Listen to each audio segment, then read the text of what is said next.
Just Merleau, autor del libro The Rape of the Mind, que traduciríamos como La violación de la mente, afirma que, mientras que el miedo prepara a la población para la mentira, el uso de la propaganda difunde desinformación y promueve la confusión con respecto a la fuente de las amenazas o la naturaleza de la crisis, ayudando a romper las mentes de las masas. El origen de la psicosis es siempre un grave problema, una amenaza tan peligrosa que suscita niveles de miedo y tensión social insostenibles. El gobierno fabrica este problema de forma oportunista, interviniendo psicológicamente en los individuos para inducir temor frente a un peligro inminente. Después agita ese problema utilizando un bombardeo propagandístico diseñado para confundir al individuo.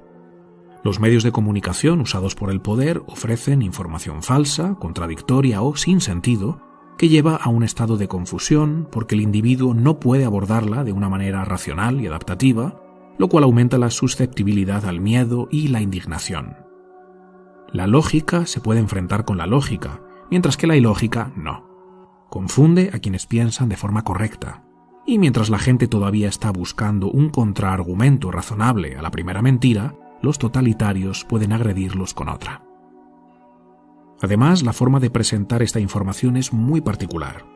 Merleau lo llama ondas de terror. Se trata de etapas donde la tensión aumenta exponencialmente, seguidas de pequeños periodos de calma, lo que poco a poco va destruyendo la moral del individuo.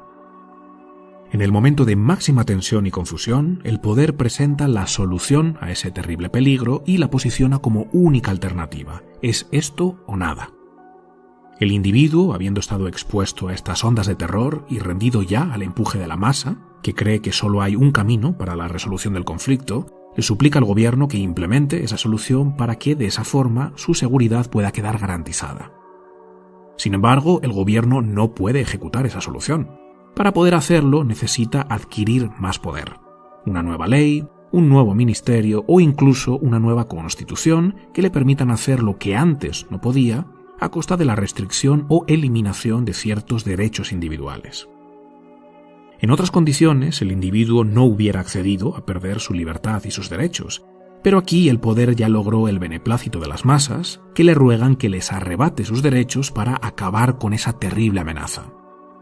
Y el poder, habiendo logrado lo que quería, deja de fabricar y agitar el problema que ellos mismos crearon, con lo que pareciera que realmente logró una solución. La calma regresa.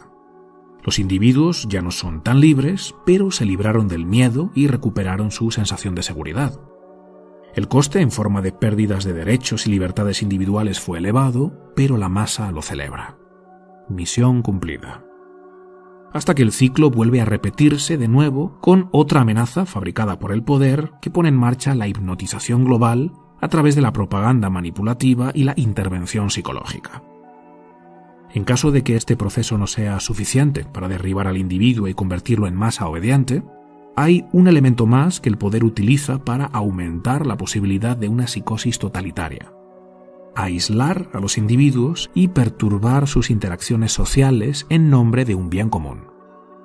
Un individuo solo y sin interacciones normales con amigos, familiares y compañeros de trabajo se vuelve mucho más susceptible a delirios. En primer lugar, se pierde el contacto con la fuerza correctiva del ejemplo positivo, algo que sucede en muchas otras especies de mamíferos. Y por otro lado, los seres humanos se condicionan más fácilmente a nuevos patrones de pensamiento y comportamiento cuando se encuentran aislados. Este proceso que acabo de describir lleva al individuo a un estado de infantilización en el que le cede toda la potestad al gobierno, perdiendo su capacidad de pensar por sí mismo, de hacerse responsable de su vida y de sentir que es capaz de lidiar con los desafíos que van surgiendo en el día a día. Carl Jung decía que cuando los individuos pierden su individualidad, pierden también su categoría intelectual y moral. Se conectan inconscientemente con un nivel inferior donde rigen la irresponsabilidad, el victimismo, la insensatez, el tribalismo y el infantilismo.